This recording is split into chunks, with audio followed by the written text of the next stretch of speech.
The containment wing beneath a federal anti-mutant research facility was already collapsing inward when the reinforced observation glass began to fracture from pressure that no seismic monitor could explain, forcing armed guards to stumble backward as the air inside the corridor seemed to compress without heat or sound. Magnetic locks disengaged in sequence, as if responding to an invisible override. Yet every system log showed green across the board, while the concrete itself began to cave in around a newly formed impact point that hadn't existed on the facility's blueprint 30 seconds earlier. By the time emergency shutters slammed down across the upper levels, a bald man in a yellow suit had already pushed himself out of the crater in the center of the testing floor, dusting powdered steel off his shoulder with mild irritation, as if he had tripped over a loose tile rather than fallen through 20 meters of classified infrastructure. Above him, something far more dangerous than a breach alert had already begun spreading through mutant detection networks worldwide. And this time, the thing they detected didn't register as human. This was only the first mistake.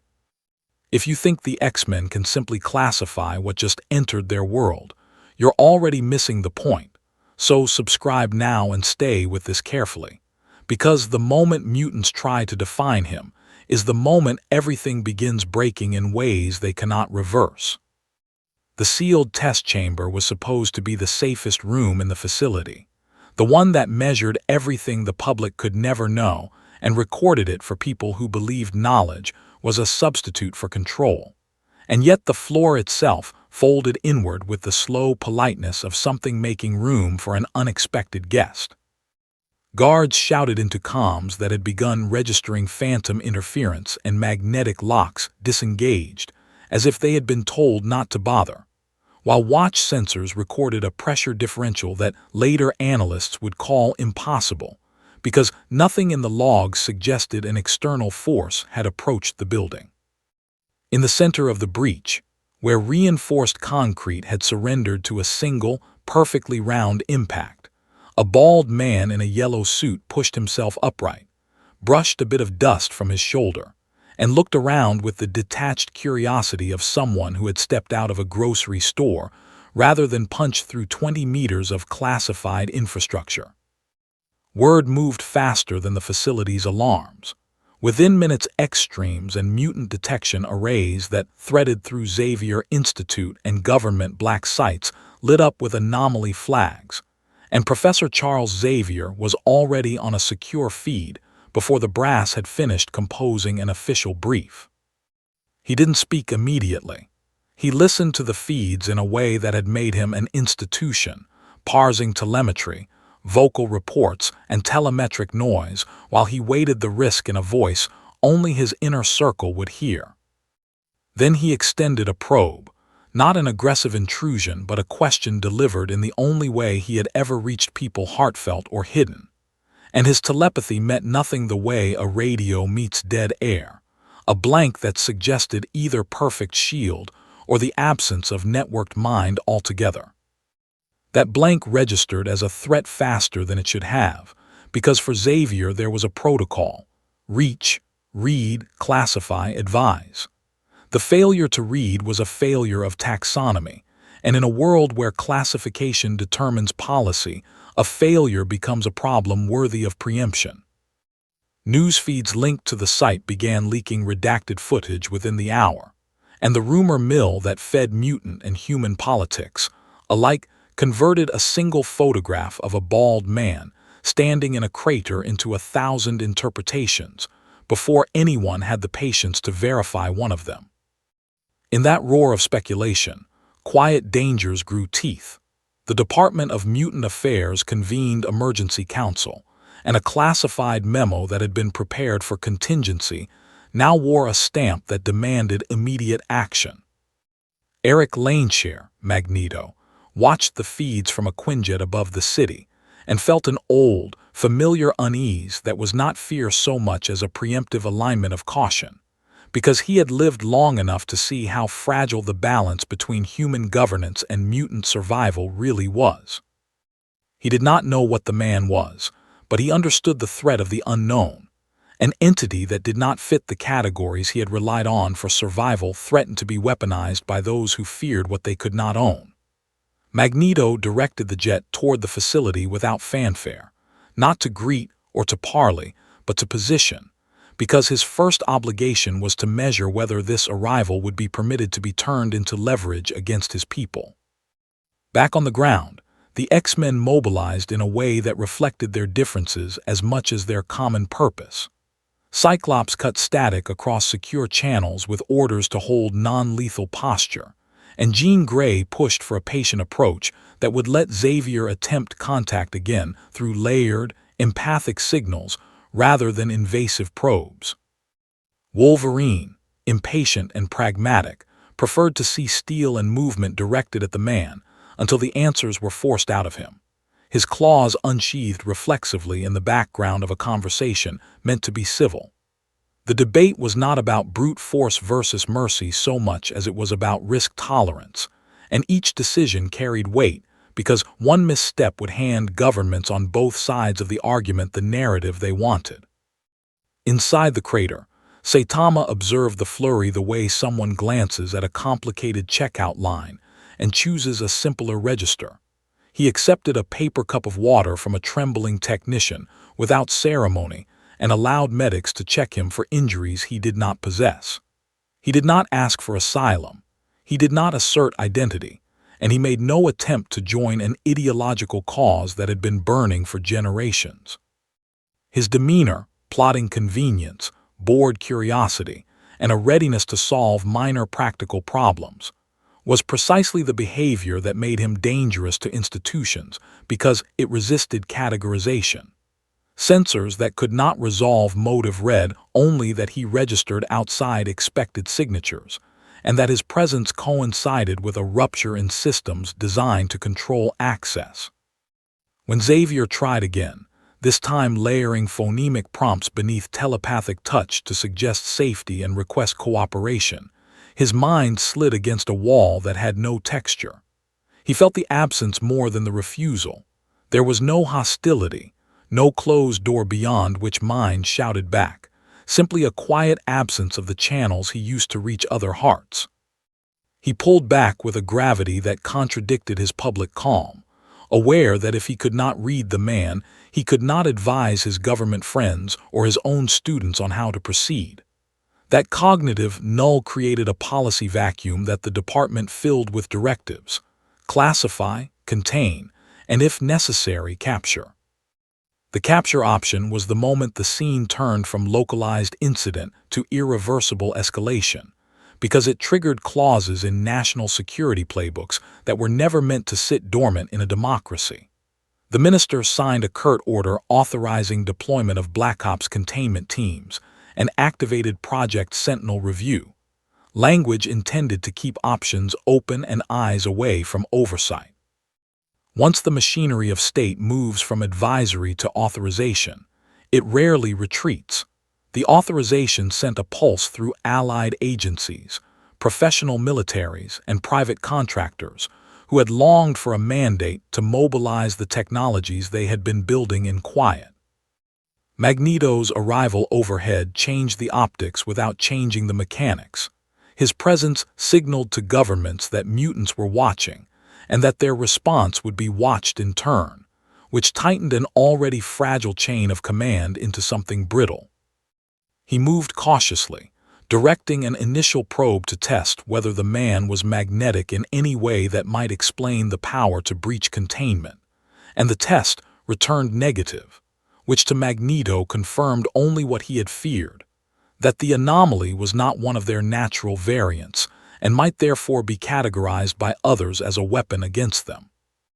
On the plaza outside the facility, the first protests crystallized into organized banners and chants as activists seized the narrative the moment security cameras flickered, and with the public's attention fixed, the government's choice to activate containment would become a political wedge. The situation had become irreversible not because anyone had touched Saitama with violence, but because the network of reactions he provoked. A telepathic dead zone, a foreign political actor looming overhead, and a government authorized to mobilize secret programs, had crossed a threshold where rollback would cost reputation and leverage neither side was willing to forfeit. The crater's dust had not yet settled when metal clanked, and a faraway hum suggested Sentinel designs were being dusted off for review. Professor Xavier's mind, unused to empty voids where other minds should be, tightened like a hand that cannot find its keys, while Magneto considered the implications of an object that could not be owned by any side. In the middle of all this, Saitama pocketed his empty cup, glanced at a flickering streetlight through the facility's shattered awning, and walked toward it with the distracted pace of someone who had missed dinner.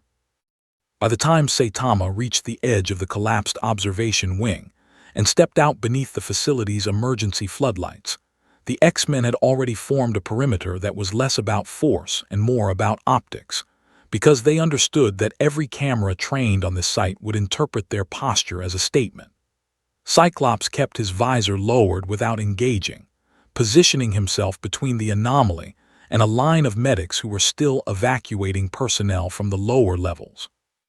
Jean Grey hovered just behind him, not in a defensive stance, but with her focus spread across the emotional static radiating from technicians, guards, and frightened administrators, who could not reconcile the calm of the man in yellow with the damage he had left behind.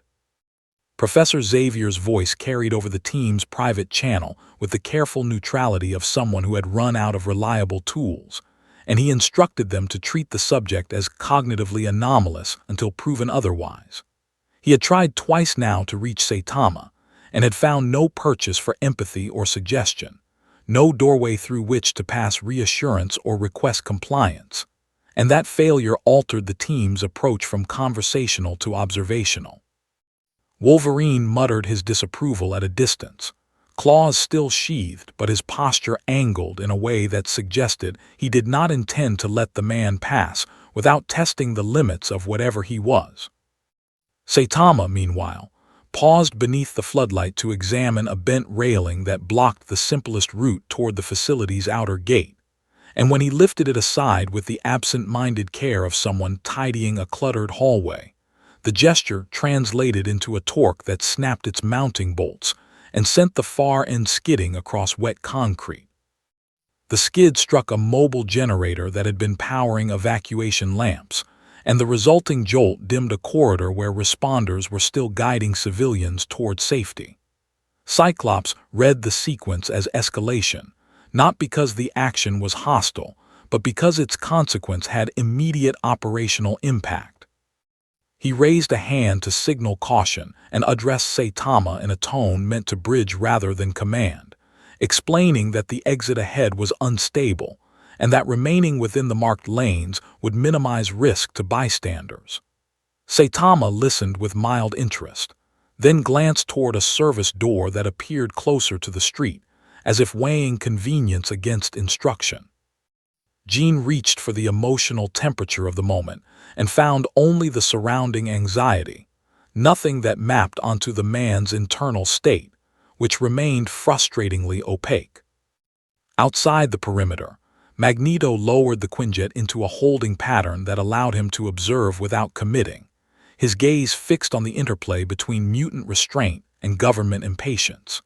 He had already received a request from a liaison urging him to step aside while federal containment teams assumed control, and he had declined with the politeness of someone who understood that stepping aside would be interpreted as permission.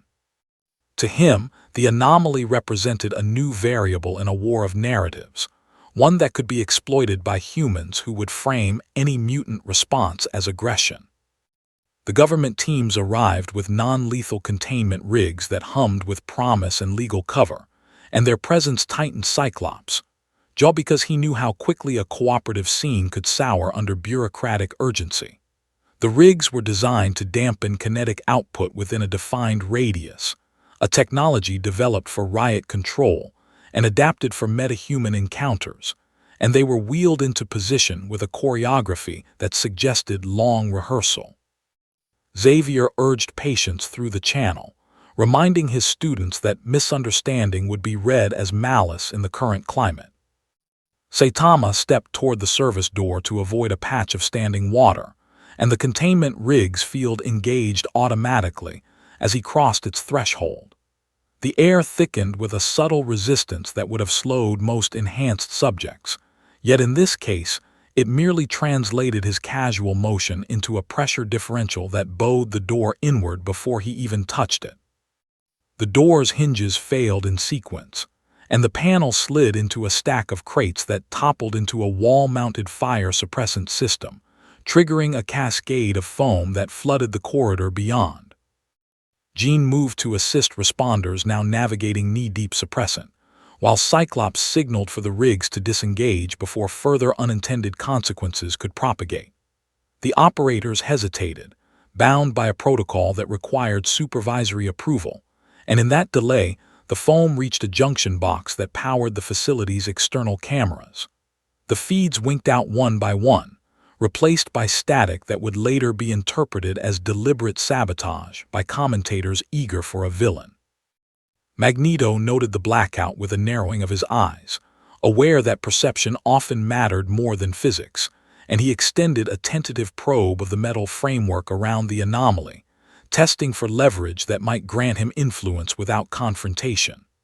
The framework responded normally, which told him nothing about the man himself, but confirmed that any direct engagement would be as much political as physical. Xavier tried once more, layering calm across the team and requesting a pause from the government operators whose impatience had begun to fray into action. He could not reach Saitama, yet he could reach the people around him, and for a moment the corridor settled into a tense stillness broken only by the hiss of suppressant. That stillness ended when a responder slipped on the foam and knocked a portable barrier into the path Saitama had chosen. He stepped around it with an apologetic nod, and the shift carried his shoulder into a support column that had been weakened by the earlier breach. The column cracked with a sound that traveled through the structure like a cough, and alarms that had been silenced by protocol flared back to life as the system detected a new integrity failure. Evacuation routes were rerouted again, responders were pulled from one wing to reinforce another, and the government liaison on site requested authorization to escalate containment to mobile deployment. Cyclops felt the ground shift beneath a narrative that had begun as rescue and was now sliding toward enforcement, while Magneto received confirmation that Sentinel Review had moved from paper to procurement.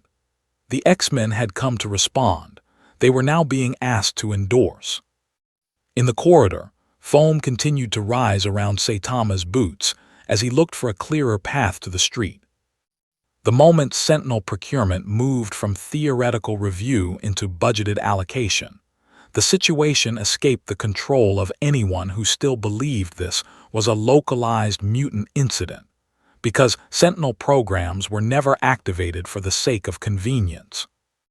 Within hours of the facility blackout, a closed-door session of the Department of Mutant Affairs approved provisional funding for adaptive containment platforms under the pretext of national security stabilization, and that language alone ensured the program would advance faster than oversight could respond.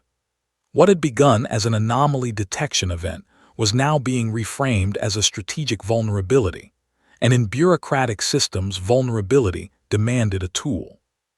Professor Xavier received the notification through channels that were not meant to be visible to him, a courtesy extended by allies who understood that trust required transparency even when politics discouraged it. He read the memo with a quiet resignation that did not reach his voice, then relayed the substance to Cyclops with a caution that bordered on apology. If Sentinels were mobilized under the justification of an unclassified Omega-level threat, then any mutant presence at the facility could be retroactively interpreted as complicity in a containment failure. Outside, federal contractors began unloading modular dampening towers that would establish a mobile suppression grid around the facility's perimeter, and their arrival shifted the X-Men's calculus from cooperation to containment by proxy. Cyclops understood that once the grid engaged, the narrative would pivot from rescue toward quarantine, a distinction that could not be explained to protesters gathering beyond the barricades. Jean Grey sensed the rising panic among civilians as rumors of Sentinel activation spread through encrypted social feeds, yet her attempts to reassure were hampered by the same cognitive absence that frustrated Xavier. Saitama remained a blank space that influenced outcomes without offering intent. Magneto, observing from above, interpreted the contractor's movements as confirmation of his oldest fear, that the anomaly would be used as a catalyst to justify tools designed to regulate mutant existence under the guise of public safety. He opened a channel to Cyclops not out of trust, but necessity, warning that any endorsement of the grid would legitimize future deployments in mutant communities. Cyclops did not argue. He knew that the line between protecting civilians and enabling infrastructure could blur in ways that history would not forgive. Inside the foam-flooded corridor, Saitama had reached the service door that now hung from a single hinge, and he nudged it aside to step into the loading bay where responders were staging evacuees for transport. The motion dislodged a stack of safety cones that toppled into a battery bank powering emergency lighting, and the resulting spark forced technicians to isolate the circuit. Half the bay dimmed, slowing the flow of civilians toward the outer gate and forcing medics to improvise with handheld lamps. Suppression grid engaged at the perimeter with a low-frequency hum that registered more in the bones than the ears, a field intended to dampen kinetic output within a moving radius. Cyclops signaled for the X-Men to fall back from the grid's edge, unwilling to test its parameters while civilians were still within range. Government operators assured him that the field would calibrate automatically to enhanced subjects, yet their models had never accounted for an input that refused classification. Saitama stepped into the grid while avoiding a puddle of suppressant that had spread into the loading bay, and the field interpreted his motion as an anomalous spike that required correction. The correction manifested as a pressure gradient that pushed outward against structural supports already weakened by the initial breach, and a section of overhead ducting collapsed into a stack of gurneys awaiting patients. No one was injured, yet the incident forced a temporary halt to evacuation while responders cleared the obstruction. Jean moved to assist with the gurneys, her telekinesis guiding them through the dim light, while Cyclops demanded the grid be reduced to passive monitoring. The operators hesitated, citing authorization chains that now ran through a federal liaison more concerned with compliance than consequence. In that pause, the grid adjusted again, seeking equilibrium where none existed. Magneto felt the field's oscillation through the facility's metal framework and recognized the danger of automated systems attempting to solve for an unknown variable. He warned Xavier that the grid would interpret resistance as hostility, and that any further engagement could trigger escalation protocols tied to Sentinel deployment. Xavier relayed the warning, yet his influence over federal contractors extended only as far as trust allowed. Outside the barricades, protesters' chants shifted from curiosity to alarm as word of the suppression grid reached social feeds, and media outlets began speculating on the legality of deploying anti-mutant infrastructure against an unidentified subject. The political conflict that had simmered for years now found a focal point in the loading bay where Saitama stood, casually examining a flickering exit sign, as if deciding which route offered the least inconvenience. He stepped toward the outer gate, and the grid answered with a subtle rise in pitch that rippled through the facility's frame. The moment the suppression grid hummed to life around the facility, the ripple of policy translated into motion across the city, as if a single command had been shouted into the civic infrastructure. And in minutes, agencies that typically coordinated only through memos and committee chairs found themselves acting in real time. Transit hubs rerouted trains away from affected sectors.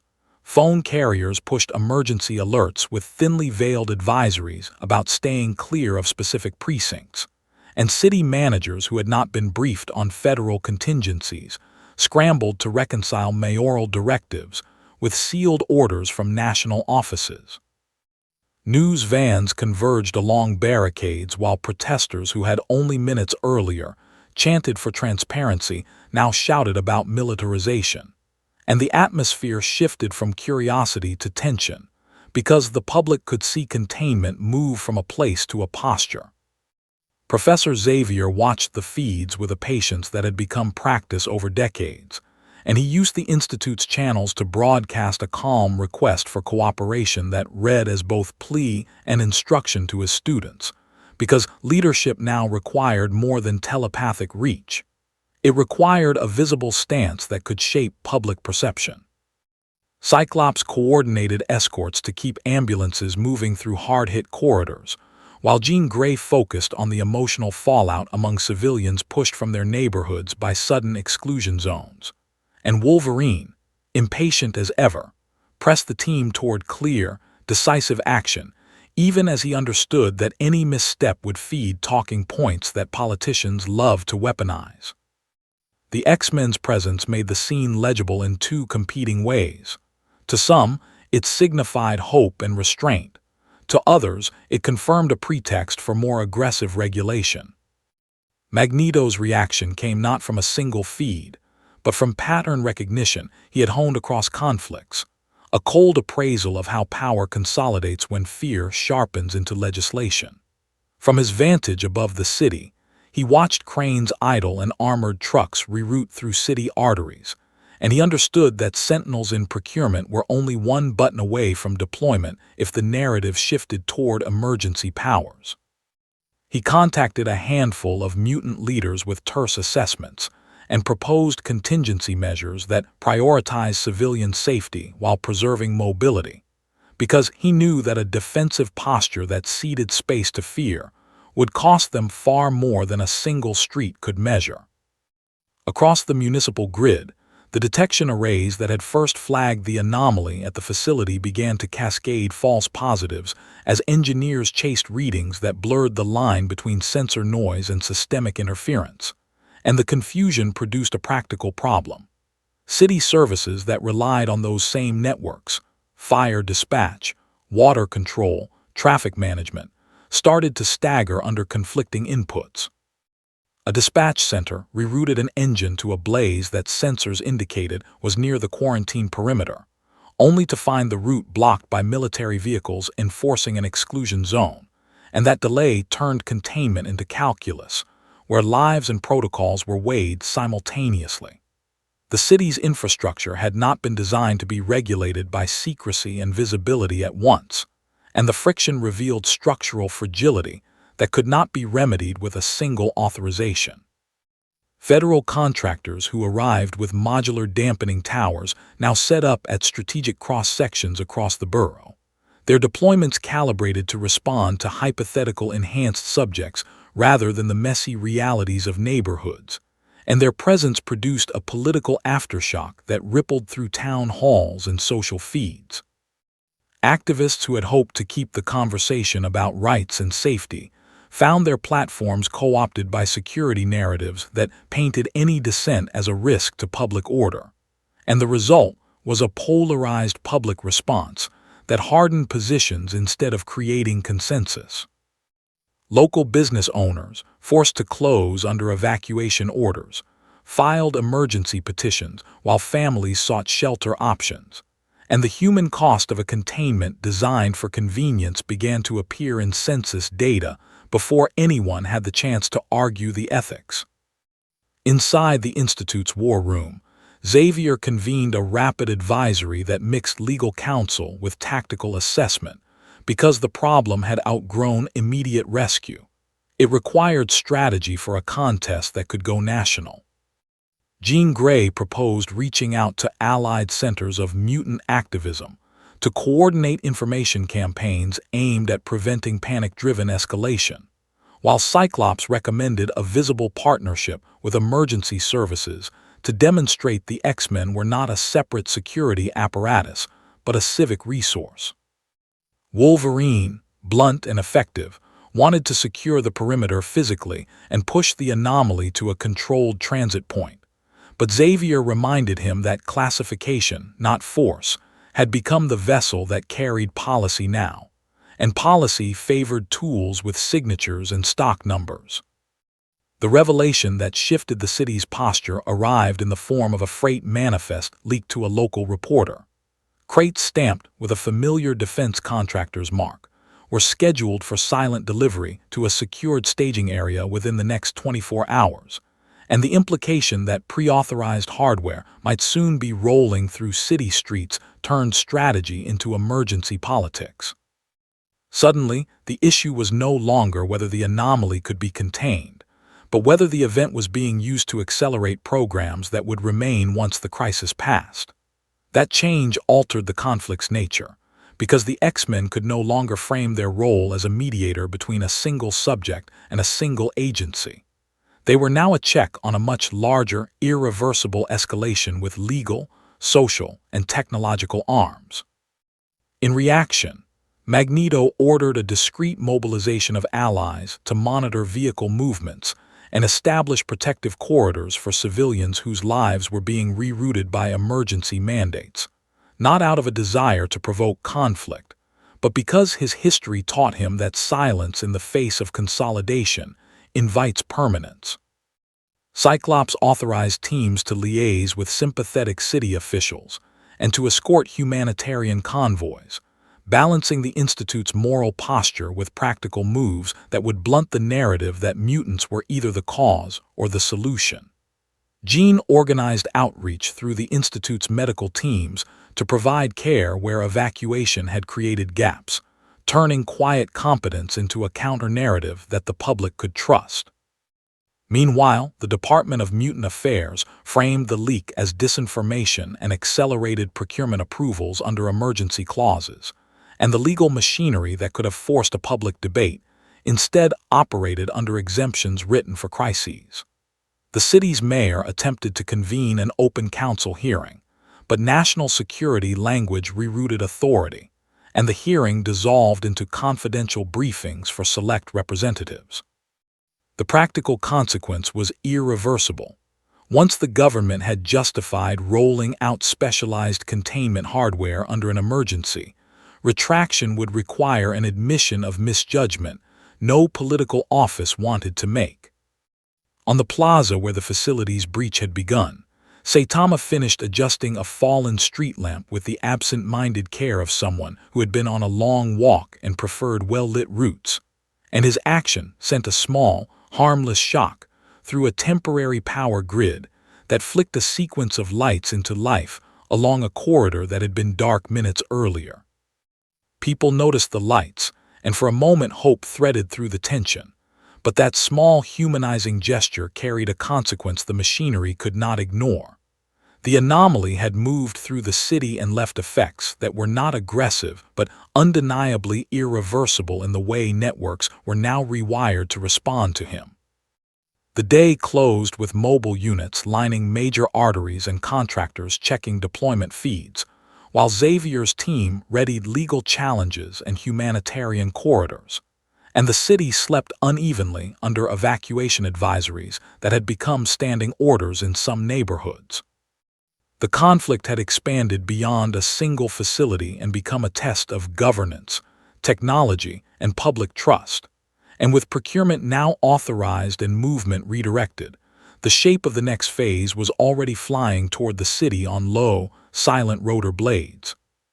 The first shipment cleared federal airspace just after midnight under a flight plan that listed its cargo as infrastructure stabilization equipment, a phrasing that allowed national mobilization to proceed without triggering the public oversight mechanisms designed for more explicit deployments.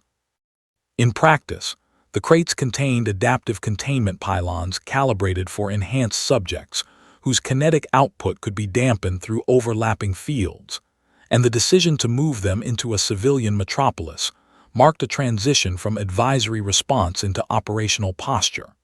City officials received notice in the form of rerouted traffic maps rather than briefings, and the quiet authority of the order ensured compliance before dissent could be organized. Professor Xavier read the manifest updates through an encrypted channel that had never failed him before, and felt the situation pivot away from interpretation toward inevitability. Because once hardware was on the ground, the conversation would no longer be about whether to deploy it, but how widely to place it. He relayed the update to Cyclops, who was already coordinating with municipal emergency services to keep evacuation lanes clear of military convoys, and to Jean Grey, who had begun to map the emotional fallout among neighborhoods, now learning that the quarantine perimeter would not dissolve with daylight.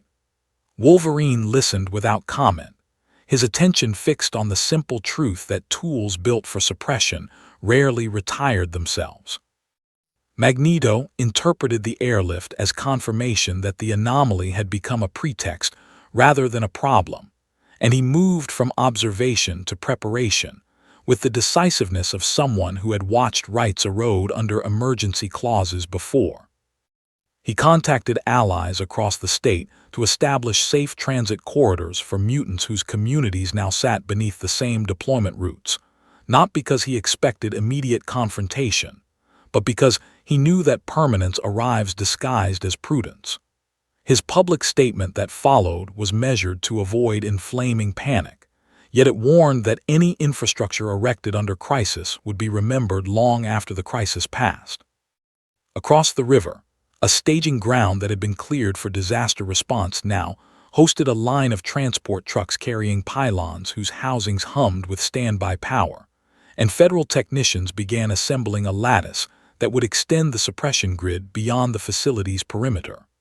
The plan was to create a mobile corridor that could guide the anomaly toward a containment zone without applying direct force, a strategy intended to minimize collateral risk while preserving legal defensibility.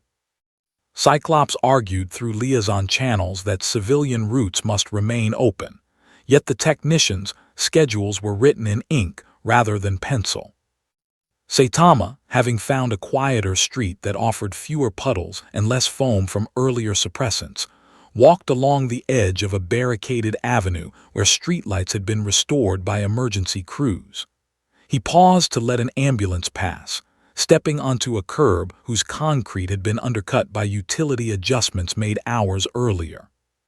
The step was gentle, almost polite, yet it translated into a dull vibration that traveled through a freshly installed pylon base and triggered its calibration routine. The pylon responded by tightening its field to compensate for perceived load, and the adjustment propagated along the lattice to the next unit, then the next, until a pressure gradient formed across an intersection where responders were guiding late evacuees. Windows flexed without shattering, a storefront sign rattled loose, and a temporary shelter's frame bowed before settling again as technicians scrambled to reduce output. No injuries were reported, yet the intersection closed for inspection, delaying a convoy carrying medical supplies toward a hospital operating on backup power. Jean moved to assist the shelter's occupants, while Cyclops demanded the lattice be returned to passive monitoring until civilian clearance could be verified. But the request climbed an authorization ladder now occupied by national security advisors. Xavier attempted to mediate through policy contacts who had once trusted his judgment, only to find that trust deferred to procurement timelines under emergency statutes. The shift was procedural and irreversible. National mobilization had introduced a momentum that did not yield to individual assurances. Magneto felt the lattice's oscillation through nearby infrastructure and warned that automated correction would treat convenience as hostility if it continued to solve for the anomaly's presence. His warning reached Cyclops too late to prevent the next adjustment, as a technician re-engaged a unit whose diagnostics had flagged instability.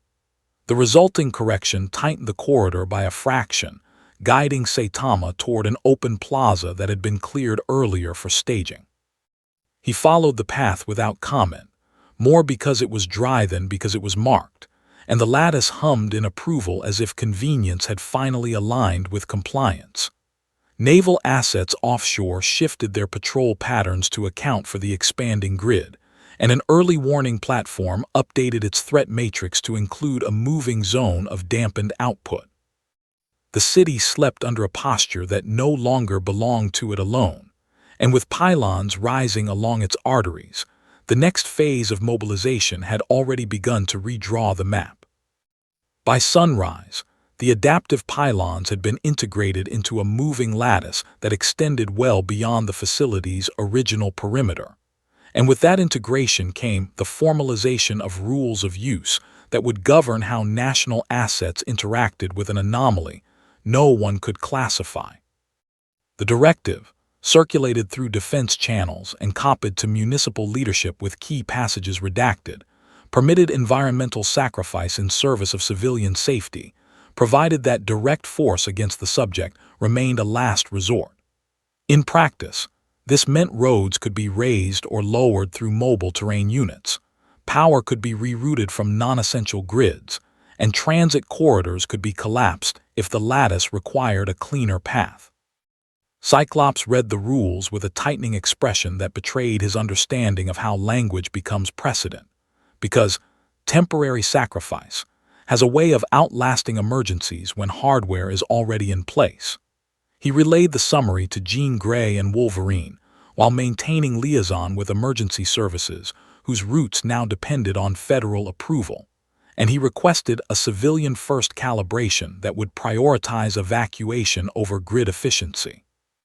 Jean pushed for a visible humanitarian partnership that could counter the optics of occupation, while Wolverine, impatient with the bureaucracy, suggested escorting the anomaly to a containment zone before the rules could be tested in public. Professor Xavier attempted once more to establish telepathic contact with Saitama, not to influence but to assess, layering empathic reassurance beneath a request for cooperation that would allow the lattice to be powered down safely. His effort met the same quiet absence that had greeted him before, a cognitive anomaly that offered no hostility and no handshake, simply a lack of interface where one should exist. He withdrew with a gravity that did not reach his students, aware that policy would now move in the absence of understanding. Magneto interpreted the rules as confirmation that the state had granted itself permission to reshape the city around a single presence, and he began coordinating safe passage for mutants whose neighborhoods lay along the lattice's projected path. His warning to Cyclops was concise. Automated systems would interpret convenience as compliance until it did not, and then they would interpret deviation as resistance. Cyclops acknowledged the risk even as he authorized teams to assist responders, navigating new gradients in streets that had been subtly reprofiled overnight. Saitama stepped from a dry patch of pavement onto a section of roadway that had been raised to guide foot traffic away from a flooded underpass, and the lattice registered the motion as a benign input that required no correction. A responder moved a cable clear of his path, and in doing so nudged a portable pump that had been stabilizing water levels in a basement clinic. The pump tilted, drawing air into its intake, and the clinic's sump began to fill as staff worked to reseat the unit. Jean diverted to assist with telekinetic stabilization, while Cyclops requested the nearest pylon reduce output to prevent further oscillation, but the unit's diagnostics flagged a calibration mismatch introduced by the raised roadway. The correction tightened the local field by a fraction, enough to bow a nearby traffic light's mast before it settled again. The clinic's lights flickered as moisture reached a junction box, and the evacuation of patients paused until backup power engaged. Magneto felt the lattice's correction ripple through adjacent metalwork, and warned that repeated adjustments would fatigue buried infrastructure not designed for flexion. Xavier relayed the concern to policy contacts who had once valued his caution, yet the reply emphasized adherence to rules of use that now carried the weight of national mandate. The practical consequence was immediate. Technicians were instructed to maintain grid integrity, even if secondary systems required manual intervention. Saitama, noticing the clinic's doorway partially blocked by equipment, lifted a crate aside to clear the path for a stretcher team. The motion was careful, almost courteous, yet it translated into a torque that the lattice interpreted as load, prompting a compensatory shift in the next pylon along the corridor. That shift propagated toward an intersection where an ambulance convoy awaited clearance, and the resulting gradient forced a brief halt while drivers recalibrated their approach. Cyclops coordinated the reroute with clipped efficiency, aware that minutes mattered to patients inside the vehicles, while Jean guided the stretcher through the now-clear doorway. Wolverine kept his attention on the broader pattern, recognizing that the rules of use were turning small conveniences into operational variables that the system would continue to solve for without context.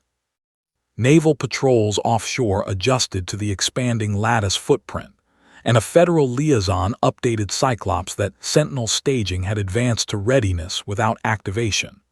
Magneto received the same update through less official means, and interpreted it as the next step should the rules fail to produce compliance. As technicians confirmed grid integrity, the roadway ahead subtly inclined toward an open transit plaza designated for containment if required.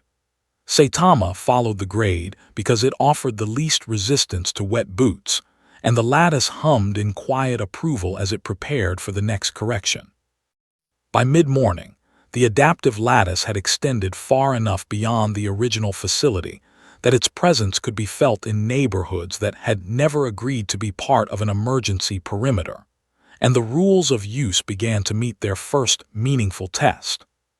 Streets that had been subtly raised overnight now carried a slow procession of responders and evacuees whose routes depended on pylons maintaining calibration, while utility crews moved from junction to junction, receding connections strained by repeated adjustments.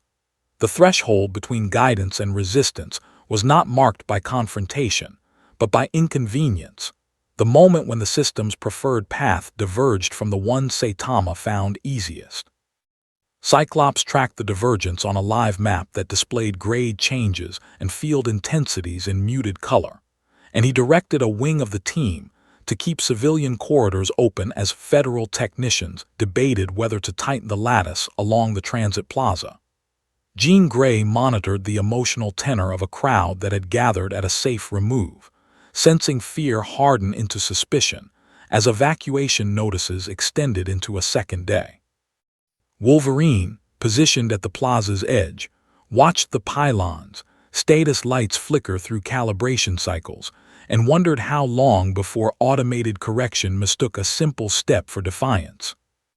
Magneto's assessment arrived with a clarity born of experience, warning that the system would eventually interpret convenience as deviation and deviation as resistance, and that when it did, the response would be procedural rather than personal.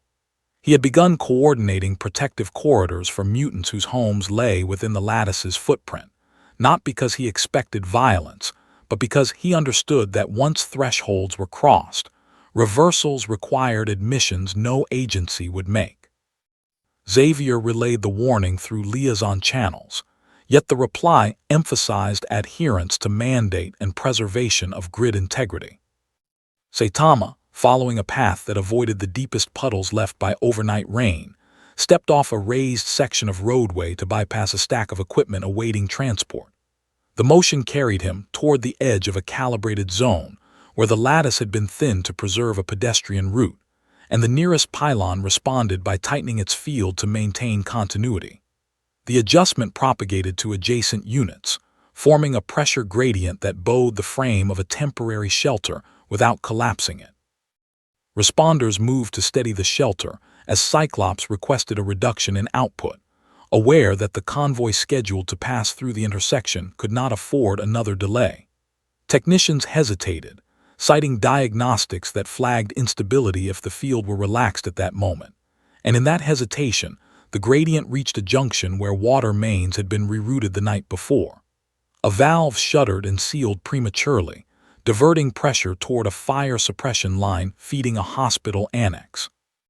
Jean felt the annex's lights dim through the emotional spike of staff who watched monitors flicker, and she coordinated with municipal crews to restore flow, while Cyclops rerouted the convoy through a narrower lane. Wolverine kept the path clear as Magneto monitored the lattice's oscillation through nearby steelwork, noting the pattern that had preceded earlier adjustments. Saitama paused near the shelter to allow a stretcher team to pass, stepping back onto the raised roadway to give them space. The step was considerate, and it translated into a load the lattice interpreted as correction, prompting the next pylon to compensate by a fraction.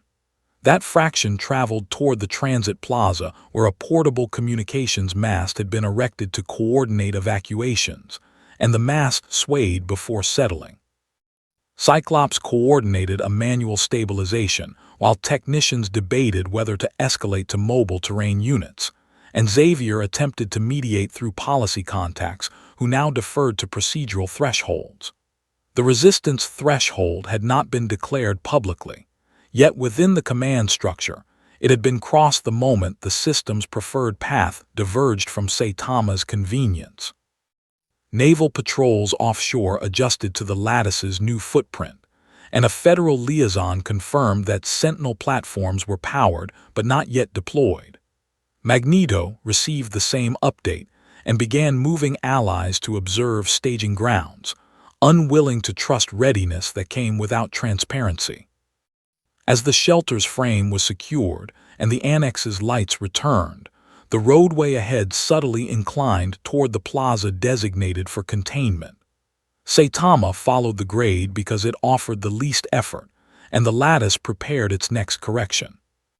By early afternoon, the lattice had become a visible fact rather than a technical measure, and with visibility came institutional pushback from bodies that had previously deferred to emergency mandate. City engineers filed formal objections, noting fatigue along sewer mains and transit pylons that had never been designed to flex under overlapping suppression fields, while hospital administrators requested exemptions for routes now subject to federal calibration cycles.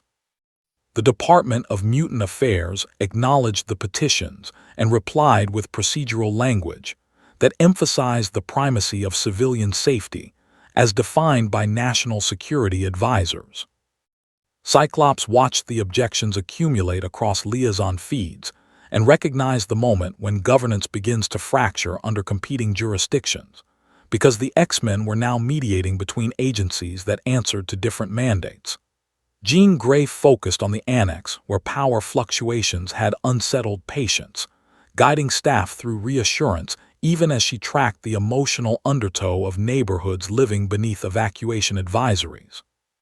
Wolverine kept a wary eye on technicians debating output levels at the plaza's edge, aware that the next adjustment could ripple into consequences no one intended.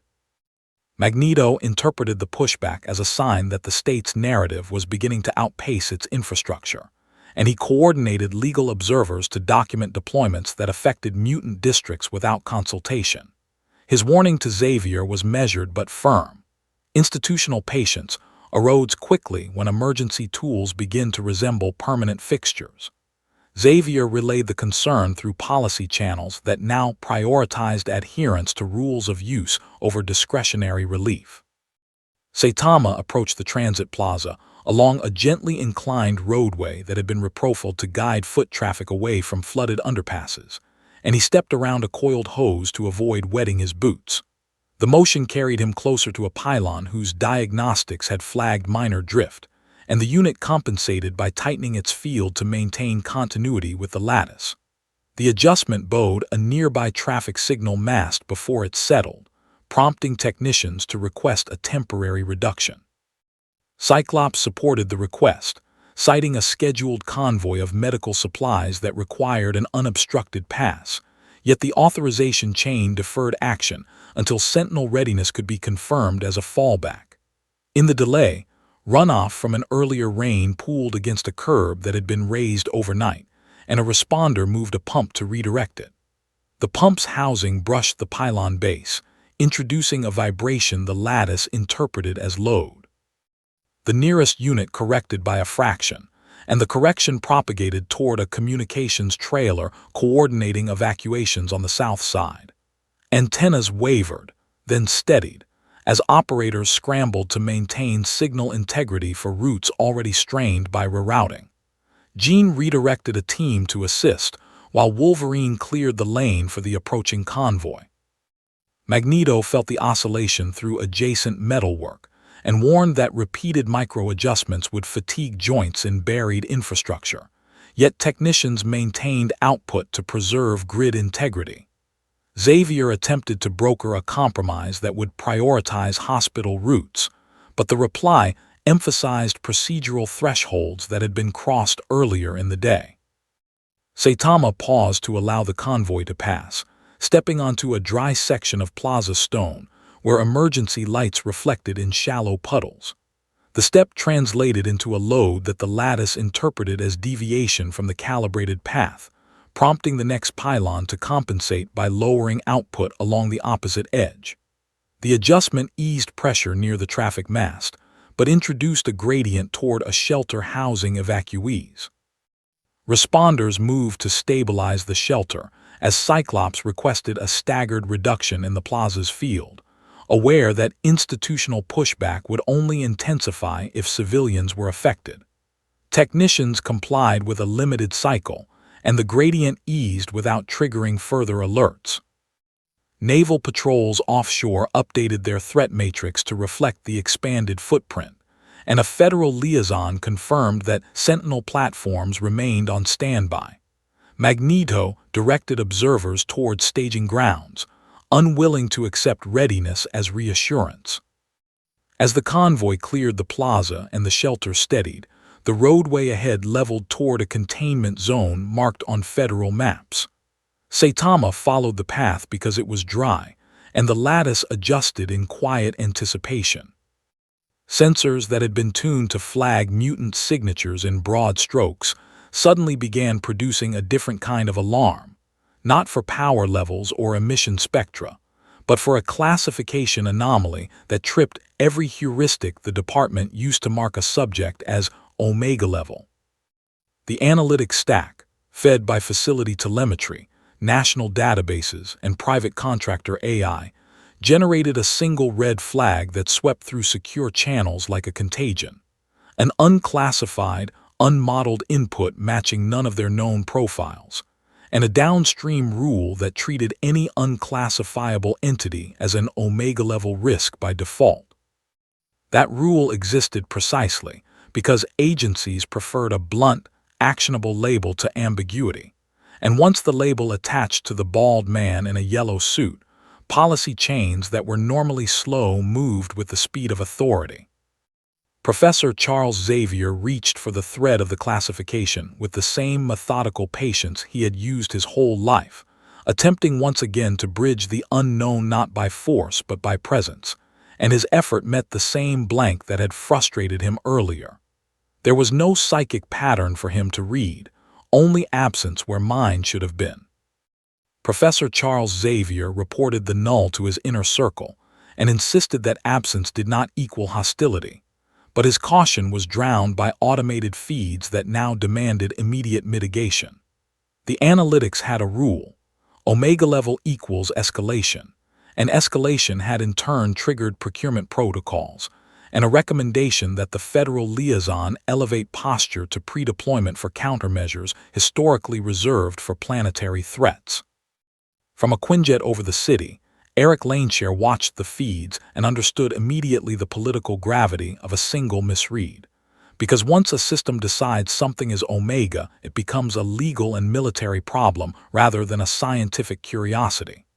Eric Laneshare moved his craft lower not to attack but to position, aware that showing restraint could still be read as weakness, and that preemption by others would be the real danger. He communicated his concerns to Cyclops, urging transparency, and simultaneously ordered discreet monitoring of the contractor's staging grounds where adaptive hardware had been deployed, because he had learned that readiness often translates into permanence when a crisis is framed as existential. On the ground, the X-Men found themselves in the impossible role of explaining nuance to systems that had been designed to avoid it, and Scott Summers spoke into liaison channels with the clipped efficiency of someone who understood both public optics and operational necessity, requesting a pause while they reevaluated the classification with human oversight. Jean Grey, listening through the Institute's networks, pushed for a calm public statement that emphasized investigation rather than verdict, and her presence helped steady medics and evacuees who still mistook the X-Men's control for collusion with federal intent. Jean Grey's attempt to create a cooling narrative competed with a cascade of automated memos that favored decisive action over deliberation. And every second the machines decided, policy solidified. The federal liaison relayed a terse memo from the Office of National Response recommending activation of pre-authorized sentinel staging if the anomaly could not be positively identified as non-mutant within 3 hours. A clause written to remove decision paralysis in precisely this kind of ambiguous threat scenario. The Department of Mutant Affairs Council noted the memo with bureaucratic concern and forwarded it up the chain, and the Secretary of Defense, briefed in a secure session that excluded public oversight, weighed the legal cover the memo provided against the political cost of delaying a deployment that, once activated, could not be recalled without extraordinary measures. Department of Mutant Affairs and Secretary of Defense moved policy into a corridor where machine logic and political calculus overlapped, and where a misclassification could be weaponized as justification. Magneto's warning, sent through private channels to Professor Xavier, was blunt. Governments will not hesitate to turn ambiguity into authority if it preserves perceived order, and once sentinels are justified by an Omega label, their presence will normalize permanent oversight in mutant communities. Xavier tried again to reach the bald man, not to plead but to understand, and his telepathic probe recoiled at a wall that remained smooth and silent. There was nothing to argue with, and that silence was now being translated into the highest level of perceived threat. The absence of mind became the loudest signal in the room, and for bureaucracies trained to prefer action, loud signals demand response. As political directives tightened, the X-Men were forced into a public posture that made them spokespeople for a nuanced assessment at a moment when nuance had been algorithmically excised. Wolverine, impatient and practical as ever, suggested physically moving Saitama to a controlled transit point for the sake of clarity, but Cyclops countered that any physical redirection risked being interpreted as capture, which would escalate domestic backlash and international scrutiny. Jean's attempt to mediate the disagreement played out in feeds visible to civilian eyes, and the seeing public began to fracture into factions that either supported immediate deployment on grounds of safety or accused the state of weaponizing the situation against mutants. The centerpiece of Irreversible Escalation arrived quietly in a staging yard 2 miles from the Institute, where the first Sentinel chassis, gray, angular, and humming with auxiliary power, completed its diagnostic loop and reported a system status that matched the pre-armed profile. Contractors in federal livery recorded the message into secure logs, and the activation sequence that had been a theoretical contingency minutes earlier now had a live heartbeat. The machinery did not roar or move.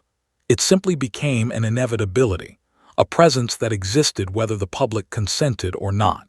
And in the same hour, the analytics that had misread Saitama's signatures were used as the legal hinge to justify powering the first units. From his peripheral position by the Institute's gate, Saitama stepped over a broken paving slab and straightened a fallen traffic cone with the absent-minded efficiency of someone clearing a minor annoyance from his path, entirely unaware that his convenience had been converted into statutory authority to mobilize hardware that would patrol neighborhoods indefinitely. He did not look up when the Sentinel chassis completed its loop. He did not attempt to interact or flee, and his indifference became a problem because institutions prefer narratives that assign intention to motion. The misread had produced an irreversible effect.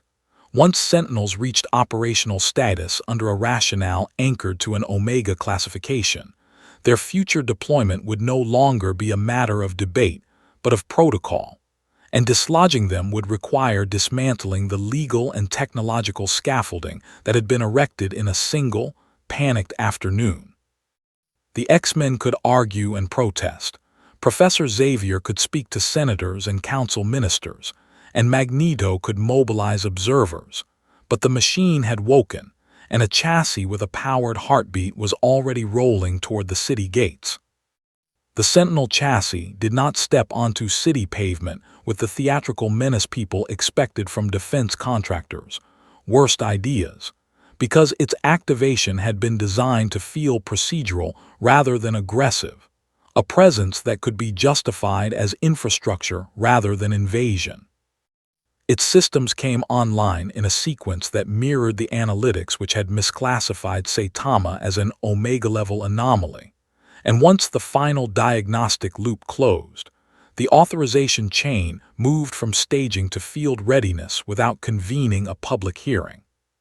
Federal technicians monitored its gate calibration through augmented feeds, while legal counsel updated deployment memos to reflect an evolving threat environment, language that allowed patrol within the lattices footprint under the same rules of use applied to pylons.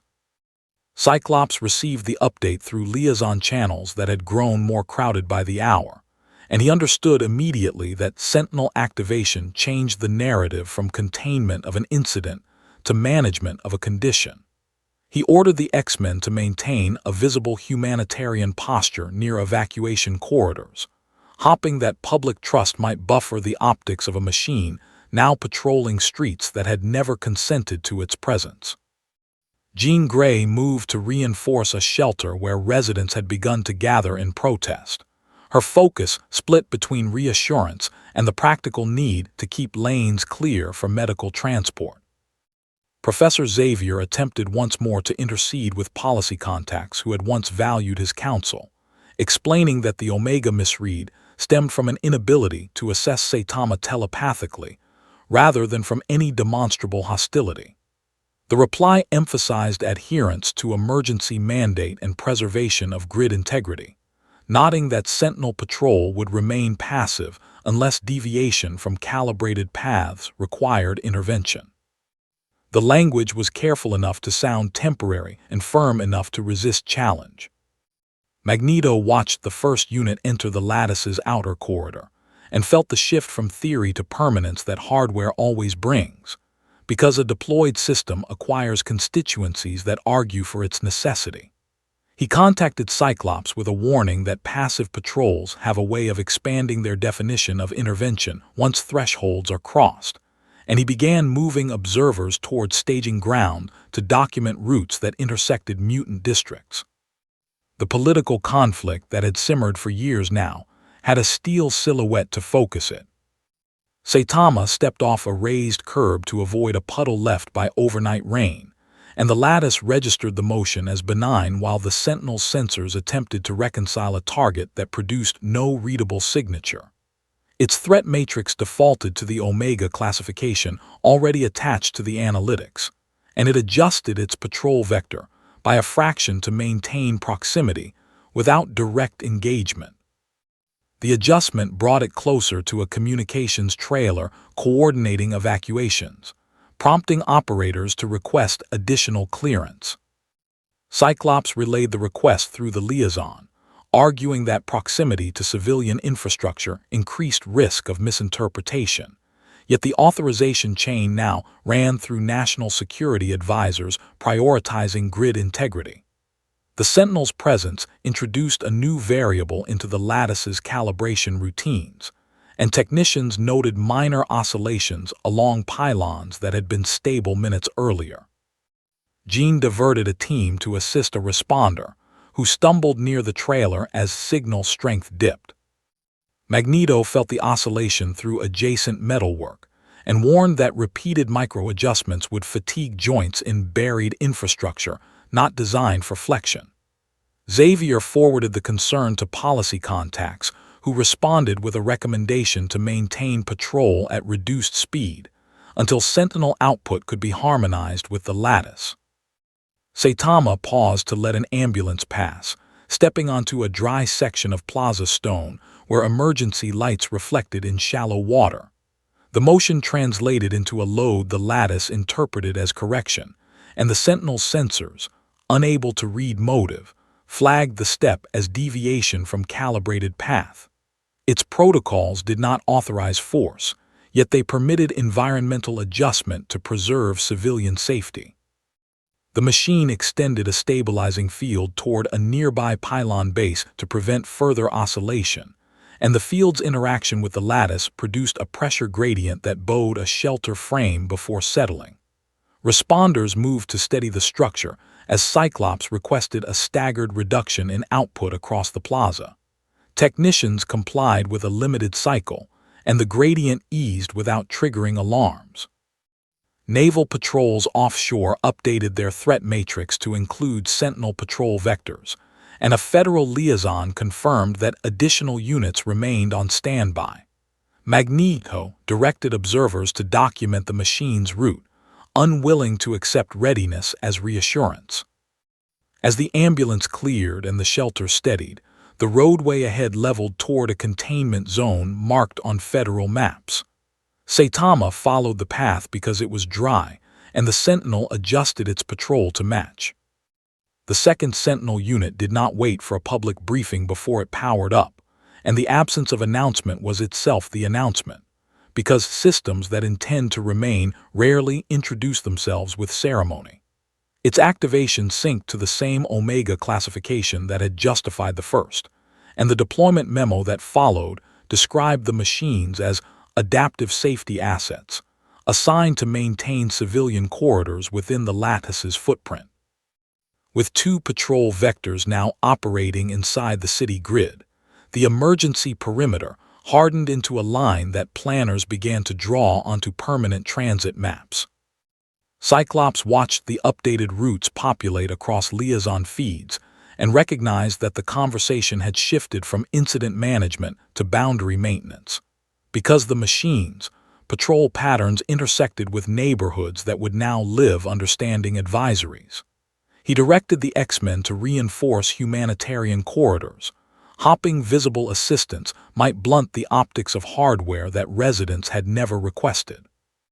Jean Grey coordinated with municipal crews to keep shelters stable as oscillations along the pylons introduced minor flex in temporary structures. Professor Xavier reached out once more through policy channels to argue that the Omega misread had been produced by an inability to assess Saitama telepathically rather than by demonstrable hostility. The reply emphasized adherence to mandate and noted that Sentinel Patrol would remain passive unless deviation from calibrated paths required environmental adjustment. The language framed permanence as prudence and prudence as protection. Magneto interpreted the second unit's route as confirmation that readiness had become routine, and he moved observers to document intersections where patrol vectors crossed mutant districts. His warning to Cyclops was measured. Lines drawn for safety have a way of becoming borders when emergencies end. Cyclops acknowledged the risk even as he authorized teams to escort medical convoys through narrowed lanes. Saitama stepped around a stack of equipment awaiting removal from a raised roadway, and the lattice registered the motion as benign while Sentinel sensors attempted to reconcile a target that produced no readable signature. Their threat matrices defaulted to the Omega classification already attached to the analytics, and both units adjusted patrol by a fraction to maintain proximity without direct engagement. The adjustment brought a stabilizing field into contact with a communications mast coordinating evacuations, prompting operators to request clearance for manual override. Technicians noted minor oscillations along pylons that had been stable minutes earlier and requested a temporary reduction in output. Cyclops relayed the request through liaison channels, yet authorization deferred to advisors prioritizing grid integrity. Jean diverted a team to steady the mast as signal strength dipped, and responders rerouted a convoy through a narrower lane. Magneto felt the oscillation through adjacent metalwork and warned that repeated micro-adjustments would fatigue joints in buried infrastructure not designed for flexion.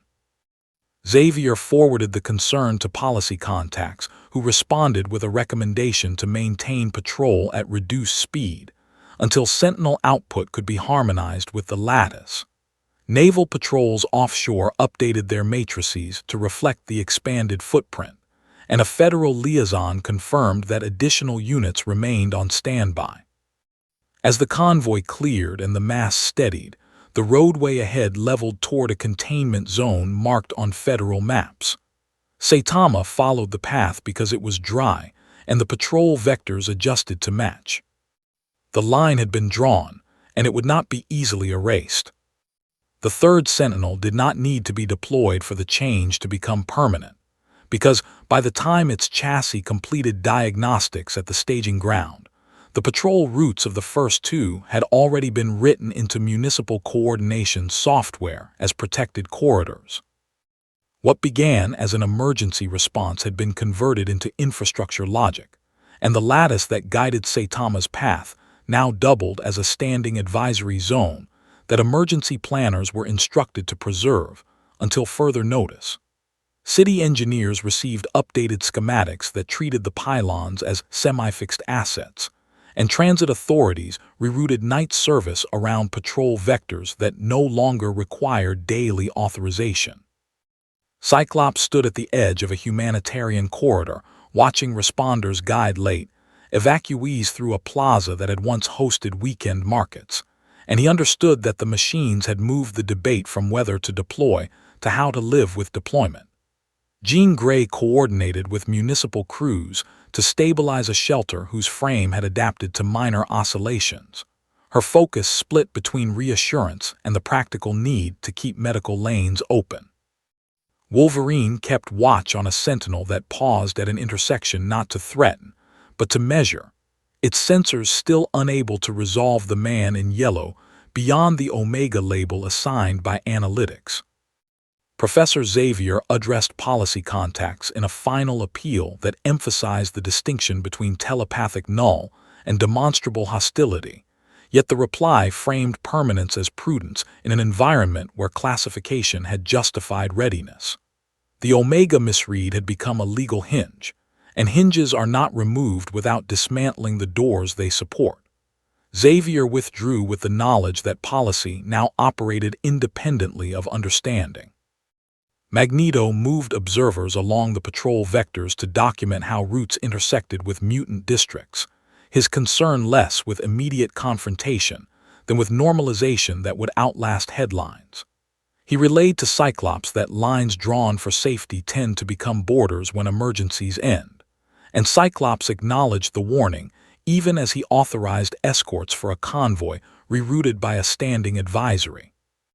Saitama stepped onto a newly leveled stretch of pavement to avoid a puddle that had formed near a curb, and the lattice registered the motion as benign while Sentinel sensors defaulted to the Omega classification already attached to his presence.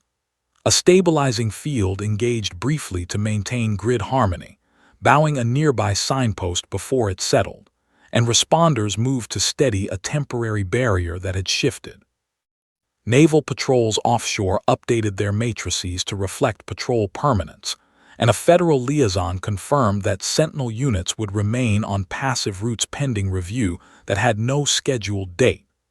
The city's maps now included zones that had not existed a week earlier, and emergency advisories became standing notices in neighborhoods that would adapt because they had no choice.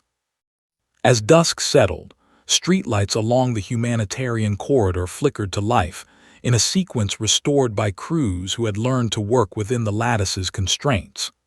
Saitama continued along the dry path because it required less effort, hands in his pockets, indifferent to the patrol that adjusted by a fraction to match his route. The world did not return to normal, because normal now included machines that measured convenience as compliance, and a line that had become part of the map.